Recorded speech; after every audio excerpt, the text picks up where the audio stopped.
Kemudian yang kedelapan yang dapat menyebabkan terjadinya musibah, masalah, penyakit, bencana, karena ada kutukan, karena ada sumpah, baik itu sumpah sendiri maupun disumpah orang lain. Termasuk di dalamnya adalah sumpah serapah. Jadi energi kutukan, energi sumpah serapah itu nanti akan menjadi energi yang tidak baik.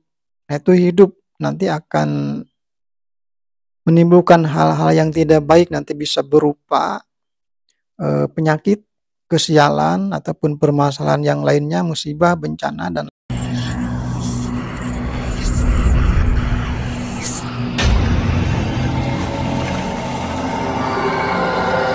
saudara sekalian yang saya cintai dimanapun berada, salam untuk semuanya, sampurasun, rahayu, rahayu, rahayu. Alhamdulillah kita berjumpa lagi, alhamdulillah kita bersyukur, kita berada di dalam kasih sayang Tuhan, kita berada di dalam lindungan Tuhan.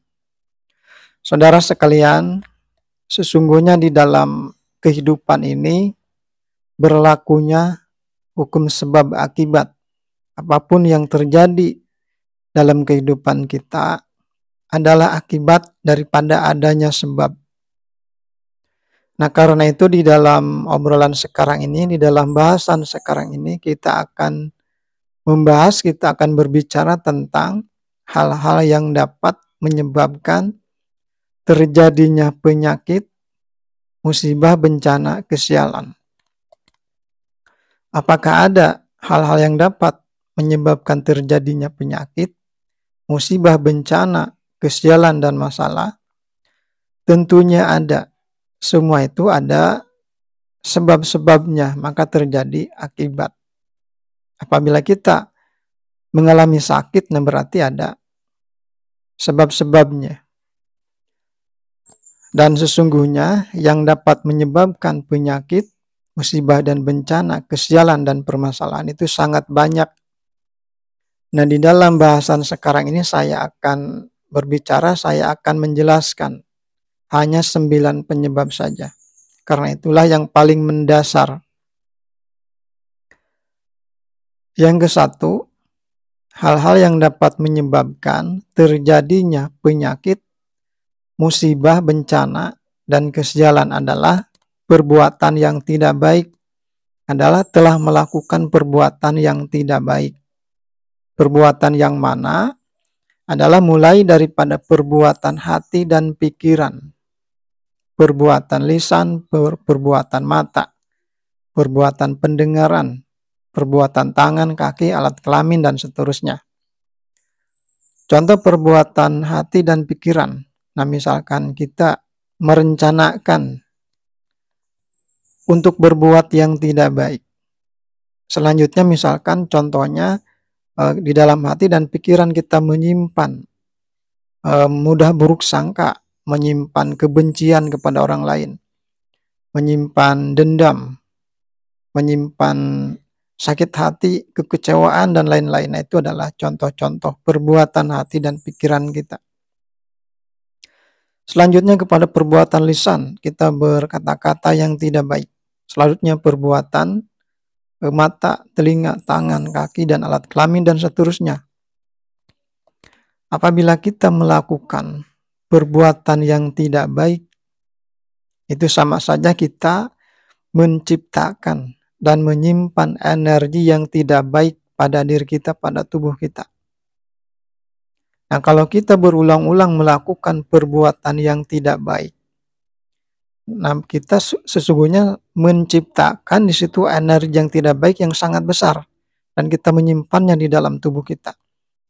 Nanti itu akan memancar dari tubuh kita energi atau aura yang tidak baik, yang akan mengundang nanti reaksi yang tidak baik ya dari luar diri kita, dari luar tubuh kita. Nanti bisa saja menimbulkan hal-hal yang tidak baik ya untuk kita sendiri. Nah, misalkan bisa saja nanti berupa penyakit, bisa saja berupa kesialan, bisa berupa permasalahan, bisa berupa musibah, bencana. Nah, itu adalah yang ke-1, karena kita melakukan perbuatan yang tidak baik. Nah, kemudian yang kedua, hal yang dapat menyebabkan terjadinya penyakit, kesialan, musibah, dan bencana. Yang kedua adalah karena pola hidup yang tidak baik. Pola hidup yang tidak baik contohnya sering begadang atau jarang tidur, makan tidak teratur, mandi tidak teratur, jarang mandi. Kemudian contohnya membuang sampah sembarangan, menumpuk-numpuk sampah. Itu adalah contoh-contoh pola hidup yang tidak baik, pola hidup yang kotor. Nanti itu akan menimbulkan, bisa saja nanti menimbulkan sebuah hal yang tidak baik, bisa berupa penyakit, masalah, musibah, bencana, atau kesialan. Nah, seperti itu. Nah, selanjutnya yang ketiga, hal yang dapat menyebabkan terjadinya penyakit, musibah, bencana, ataupun kesialan bagi kita adalah karena faktor keturunan, titisan atau warisan dari orang tua. Jadi orang tua itu akan menurunkan kepada anaknya, disadari atau tidak disadari, hal-hal yang dapat menyebabkan terjadinya penyakit, kesialan, musibah, dan bencana. Yang diturunkan oleh orang tua itu nanti bisa berupa genetika, bisa berupa akhlak atau perbuatan yang tidak baik, nah bisa juga berupa energi metafisika.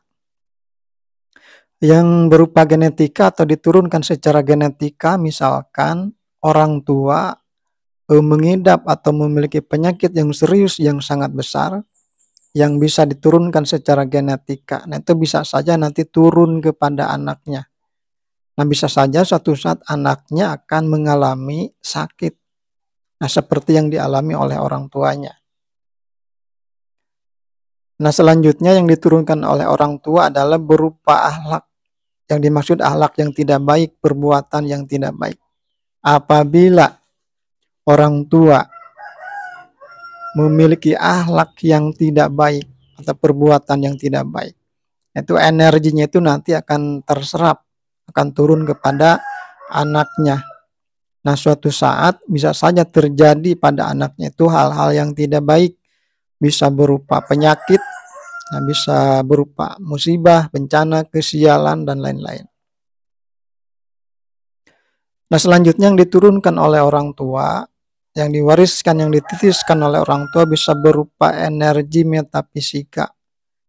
Nah, misalkan karena orang tuanya itu memiliki ilmu-ilmu yang berkekuatan jin, misalkan memiliki benda-benda pusaka, atau memiliki atau memelihara jin misalkan.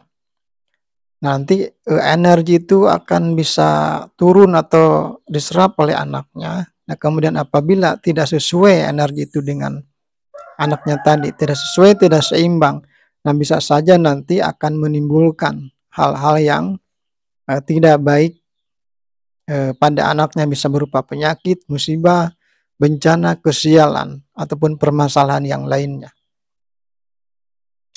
Selanjutnya yang keempat, hal yang dapat menyebabkan terjadinya penyakit, masalah, musibah, kesialan, ataupun permasalahan adalah karena memiliki ilmu-ilmu goib. Nah, khususnya di sini yang berkekuatan jin. Nah, kenapa demikian? Bukan karena ilmunya, tetapi energinya itulah. Apabila nanti tidak bisa diselaraskan, tidak bisa ditundukkan, tidak bisa ditaklukkan. Apabila energinya itu tidak bisa selaras, tidak bisa seimbang, tidak cocok, nah misalkan dengan yang memiliki ilmu itu, nanti bisa saja akan menimbulkan hal-hal yang tidak baik. Nah, bisa berupa penyakit, kesialan, ataupun permasalahan yang lainnya. Nah, selanjutnya yang kelima,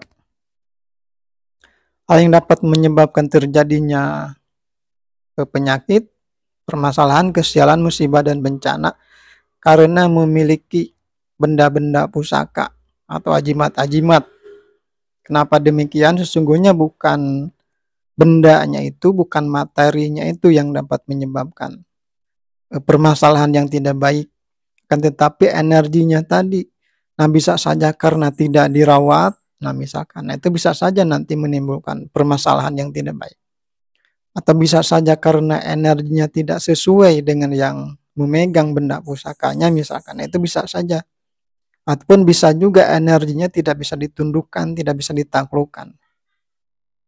Nanti bisa saja akan menimbulkan hal-hal yang tidak baik, nah bisa berupa penyakit, masalah, musibah, bencana, ataupun kesialan. Nah, kemudian yang keenam, hal yang dapat menyebabkan terjadinya penyakit, musibah, bencana adalah karena ada perbuatan orang lain terhadap kita. Baik itu perbuatan secara fisik maupun secara non-fisik. Nah, secara fisik misalkan kita dilukai, dipukul, dilempar, misalkan ditendang, dirampok, atau perbuatan-perbuatan fisik yang lainnya yang berkonotasi dengan menyakitkan, melukai ya. Nah, perbuatan non fisik contohnya diguna-guna, dipelet misalkan. Nah, itu nanti bisa saja menimbulkan penyakit atau permasalahan yang lainnya, kesialan, musibah, bencana, dan lain-lain. Nah, kemudian selanjutnya yang ketujuh, karena ada perjanjian dengan bangsa goib, dengan makhluk goib. Nah, contohnya dengan jin, setan, iblis, siluman. Itu biasanya berupa pesugihan misalnya. Nah, pesugihan itu ada tumbal, bisa saja tumbal darah ataupun nyawa. Nah, itu adalah jelas, adalah permasalahan yang tidak baik. Itu adalah penyakit, itu adalah musibah, itu adalah bencana. Nah, kemudian yang kedelapan yang dapat menyebabkan terjadinya musibah, masalah, penyakit, bencana, karena ada kutukan, karena ada sumpah, baik itu sumpah sendiri maupun disumpah orang lain. Termasuk di dalamnya adalah sumpah serapah. Jadi energi kutukan, energi sumpah serapah itu nanti akan menjadi energi yang tidak baik.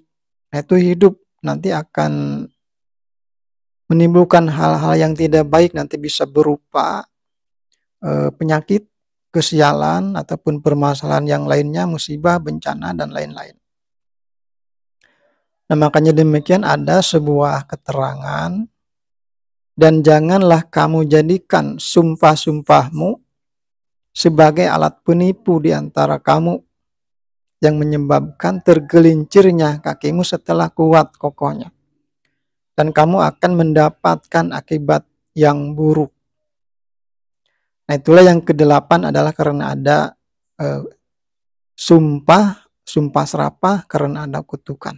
Nah, kemudian yang kesembilan yang dapat menyebabkan terjadinya penyakit, musibah, dan bencana adalah karena memiliki harta yang tidak baik.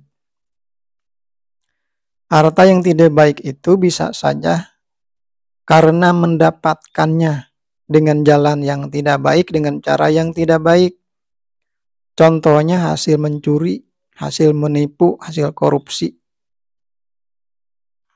Nah, itu contohnya. Kemudian harta yang tidak baik berikutnya adalah bisa juga harta yang baik menjadi tidak baik. Karena tadi harta yang baik tidak dikeluarkan haknya orang lain, atau di dalam kalimat yang lain yang lebih lugas, yang lebih jelas lagi, apabila harta kita sudah mencapai, sudah memenuhi syarat untuk berzakat, nah tidak dikeluarkan zakatnya, maka harta itu menjadi kotor. Jadi zakat itu asal kata dari az-zaka yang artinya membersihkan. Jadi cara membersihkan harta yang bersih adalah, harta yang baik adalah dengan cara mengeluarkan zakatnya atau dikeluarkan haknya untuk orang lain, seperti itu. Nah, dengan kita menyimpan, memiliki, menyimpan, menggunakan, memakai, memakan, dan seterusnya harta yang tidak baik, nah berarti kita memasukkan energi-energi yang tidak baik ke dalam tubuh kita. Nah, suatu saat akan menjadi permasalahan yang tidak baik. Nah, bisa berupa penyakit, musibah, masalah, dan lain-lainnya. Nah, seperti itu. Nah, itulah saudara 9 hal yang dapat menyebabkan terjadinya masalah, musibah, bencana, kesialan. Nanti apabila kita suatu saat nanti mengalami atau menderita sebuah penyakit, mengalami musibah, bencana. Nah, sebabnya dari mana? Nah, dilihat dari nomor 1 sampai yang nomor 9 yang telah saya jelaskan barusan. Niscaya di situ ada yang pas, ada yang cocok. Demikianlah untuk obrolan sekarang ini. Apabila ada kekeliruan, apabila ada salah kata, mohon dimaklumi dan semoga saja obrolan ini ada manfaatnya. Dan kita berjumpa di dalam obrolan yang berikutnya. Dan salam untuk kita semua.